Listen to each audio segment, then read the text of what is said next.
What is it like to attend a Toastmasters meeting in Japan? I recently had the chance to attend the Shin Osaka Leaders Toastmasters Club in Osaka, and it was an incredible experience. In this video, I share a few clips from along my journey. I talk to some of the officers who are part of the club executive at the Shin Osaka Leaders Toastmasters Club, and I even show my table topics answer that earned me the prize of best table topics answer for that meeting. You're going to catch all of that in this video, so make sure you watch all the way through. First off, why was I in Japan? I was in Japan for a 3-week trip with a few of my closest friends. And let's talk about Osaka. Osaka is this beautiful city, which was one of my favorite places that we visited on the trip. It's known for its food, it's known for its drinks, it's known for its nightlife. A lot of people described Osaka to me as sort of like a blue-collar city, and I'm sure that's an overgeneralization and that there's a lot of white-collar professionals there as well, but I found the people to be so friendly, so kind. Everyone I interacted with was great, had a lot of incredible conversations during my stay there. And so it was a cool spot to be able to attend a Toastmasters Club meeting. The Shin Osaka Leaders Toastmasters Club meets every first, third, and fifth Tuesday of every month, and they meet at Coco Plaza, which is near the Shin Osaka station. It's less than a 10-minute walk from that station, very easy to navigate. And a shout out to the club, Lihani, who looks after VP of memberships. She had sent me all sorts of information prior to the meeting, which made it very easy to navigate, to find the building, and to be prepared coming into this Toastmasters meeting. And that was handy because I actually wasn't staying in Osaka at the time.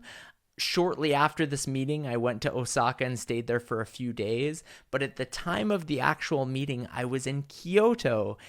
Thankfully, Kyoto is a short train ride away. It only took me about half an hour to get there, so I was easily able to attend the meeting and then get back to Kyoto that same evening. But it makes it very easy for people to take that train right to Shin Osaka Station and then a short walk to Coco Plaza. And I want to share this quick clip with you along my travels. So I got to Shin Osaka Station. I was early. I made sure I knew how to get to Coco Plaza, and then I shot this video just outside of Coco Plaza. I made it to Osaka, and I am here outside of the Coco Plaza, and this is where the Shin Osaka Toastmasters Club meeting is about to take place in roughly half an hour. I'm a little bit early, but looking forward to taking in a new meeting. It's one of the coolest things is going to different countries, different places, even within your own city, if you have the option, and experiencing various Toastmasters clubs. So I'm excited. I don't anticipate I'll be doing a ton of speaking. Hopefully I get a table topics question, but other than that, really looking forward to experiencing how this club goes about their Toastmasters meetings and what Toastmasters means to them. So shortly after I shot that video, I went to the actual meeting room, and I was blown away by how many of the club members were already there. They were helping to set up the room. They had given me a name tag, so I had a little tent card in a spot where I was expected to sit. And everyone I spoke to, I introduced myself. They were so friendly, so welcoming. They were interested in my Toastmasters club in Canada, wanted to learn more about me. And there was about 4 other guests that meeting. So it was cool to see a club that is doing such a good job bringing in new faces, new guests. And I was hoping for a table topics question, and I did get one, but it was a tough question.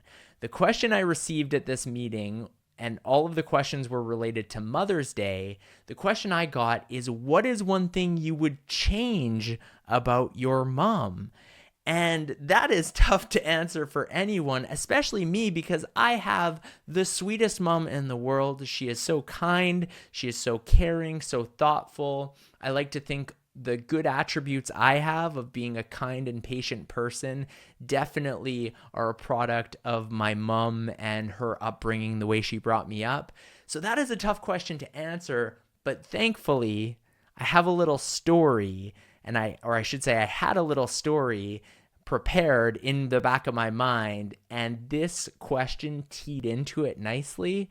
So this is a story I have told before, but I'll let you watch. This was my answer to that table topics question. Thank you for the question, fellow Toastmasters, all of our guests. If I could change one thing about my mother, I would increase her knowledge when it comes to technology. She is frightened of technology. Hands in the air if you're familiar with MSN Messenger. MSN Messenger. Okay, a few people. It was an instant messaging platform, and when I went off to college, I tried to convince my mom to sign up to MSN Messenger because I thought it would be a quick way for us to communicate back and forth rather than email. And she was reluctant. She didn't want to sign up for MSN, but finally she caved. She created an account, and then I went off to college. And I never saw my mom on MSN Messenger for months. And then finally one day she logged in. And I knew it was her because she was the only one without a profile photo. She just had that default MSN Messenger icon. And I typed her a message. I said, "Hey mom." And I waited for a while. And it said, "Wendy is typing." And then that disappeared. And then my mom responded, "Wade, is that you?" And I said, "Yeah, Mom, it's me. How are you doing?" And she said, "Wade, if that's you, how many brothers and sisters do you have, and what are their first names?" She asked me a security question before we could have this MSN Messenger conversation. And I thought about throwing her a fake answer, but I thought, no, then she'll never use technology. So I said, "Mom, I have a brother named Wes. I have a sister named Shauna." And she said, "Well, what town did you grow up in?" She gave me 2 security questions. So I answered the question, and then she said, "Okay, we can talk now." My mom is one of the sweetest people in the world. She's taught me patience, she's taught me kindness, she's taught me the importance of listening rather than talking more. But she could use a little improvement when it comes to technology. Thank you for the question. The club was gracious enough to give me the Best Table Topics award for that question. Maybe they were being generous because I was a guest. I don't know. But I want to say what really impressed me about this club and so many clubs around the world. Maybe you're in one of these Toastmasters club situations where at the Toastmasters club you speak English. However, most of the club members, that is not their first language. So that is the majority of the situation at Shin Osaka Leaders Toastmasters Club. Most of these people, if not all of them, English is not their first language. It's Japanese. There was also somebody who is from the Philippines. There's a variety of other countries, but English is not the primary language of these people. And if you think about how difficult it is when we stand up in front of a crowd and we deliver a speech, even in our primary language, that is so tough. We're getting nervous. We're worried about what people are going to think. We're trying to remember all of the fundamentals about what contributes to a really great speech, let alone, can you imagine if you were doing that in a language that is not your primary language? But for so many people out there in Toastmasters clubs across the world, maybe even you watching, that is your situation. Your primary language is not what you necessarily always deliver a speech with. Maybe you're doing it in a secondary language or even a third or a fourth language that you know. Hats off to you. That is incredible. I can't imagine how difficult that must be, how much added pressure that you must have. And for all of the members of the Shin Osaka Leaders Toastmasters Club, I applaud you, because that is an incredible thing to be able to take on, to be able to be brave enough to speak English and speak in front of crowds. Such an impressive skill set that you're all working on. So that was the thing I was most blown away by at this meeting. After the meeting was done, I had the chance to interview a few of the club officers, starting with the president, Mariko. So I asked her a few questions. You're going to hear some background noise. My apologies for that. I will add subtitles to this as well. But here's my conversation with Mariko. All right. Hey, everyone. Wade here, and I just attended the Shin Osaka Leaders Toastmasters Club meeting. I'm with Club President Mariko. Mariko, tell me a little bit about what is your goal? What is your role as Club President? What are you trying to accomplish? Oh, So I've been the president for last how many months? Since last July. So my term is finishing. But so my role is to oversee all the officers doing a great job, and then my role is provide a good platform that for members that so that they can accomplish their goals, and then they have speaking opportunities. And so why am I here?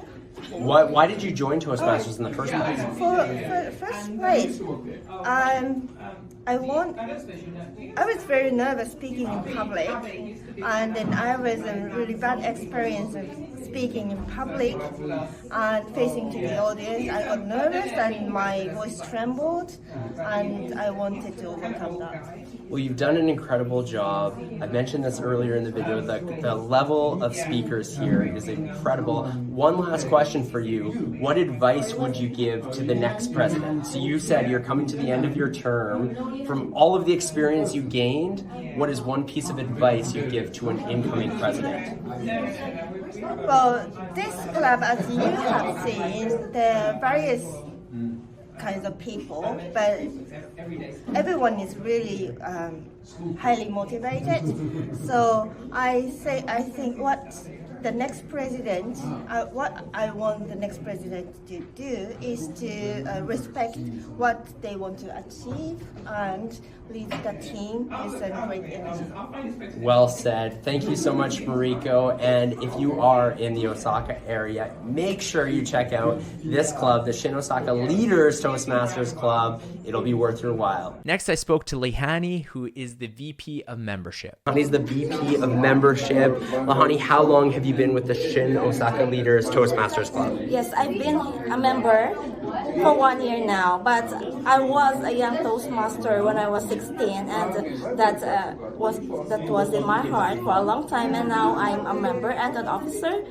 Yes, and I'm very happy. So VP of Membership, what's your goal? What are you trying to accomplish through that role? Yes, it's to maintain a number like 22, around 23, 24, and then especially maintain the warmth in the club, and together we can learn and reach our goals. And finally, I spoke with Maho, who is the VP of Education. As VP of Education, what is your role? What is your biggest goal that you're trying to accomplish? So I usually ask all the members who, like all the members, their goals at the beginning of the year, and try to encourage them to aim the goal. So like if they're like looking for the public speaking skills, assign them many speeches, and also if they are interested in communication skills, assign other roles. So there you have it. If you are in the Osaka region and you're looking to join a great Toastmasters club, check out the Shin Osaka Leaders Toastmasters Club. Or if you're visiting Japan and you want to visit a Toastmasters club, this is one I would highly recommend. The entire club, all of the members are so welcoming and talented. They are great speakers, and I think you'll benefit greatly from exploring this club. Thanks so much for taking the time to watch this video. I'll catch you on the next one.